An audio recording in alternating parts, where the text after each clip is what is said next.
Njësoj si me 30 janar, edhe sot me 30 korrekt po mblidhet kuvendi i jashtëzakonshëm i Lidhjes Demokratike të Kosovës.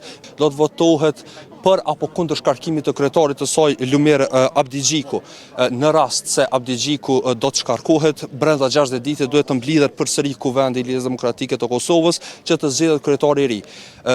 Ky kuvend është thirrur për shkak se janë mbledh më shumë se 1/3 e nënshkrimeve të delegatëve për të cilët kanë kërku shkarkimin e Abdigjikut. Shkarkimi i Abdigjikut është kërku pasi që ai ka refuzuar me dhënë ndërheqje pas rezultatit të zgjedhjeve të 7 qershorit, kur Lidhja Demokratike e Kosovës doli me 16.69% të votave.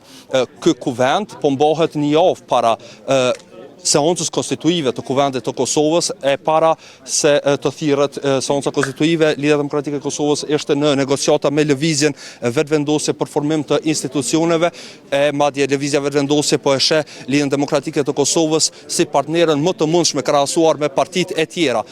Në rast se shkarkohet Abdigjiku, pas kuvendit duhet të shihet se si do të veprohet me negociatat të cilat janë bllokuar. Kujtojmë që për shkarkimin e Abdigjiku duhet të jenë më shumë se gjysma e votave të delegatëve të Lidhjes Demokratike të Kosovës, që i bien nga 355 duhen së paku 178 vota, por në rast se ka më pak vota, pra janë më pak delegatë prezent, atëherë Abdigjiku mund të shkarkohet apo mbi ato varet se cili do të jetë epilogu i votimit me shumicë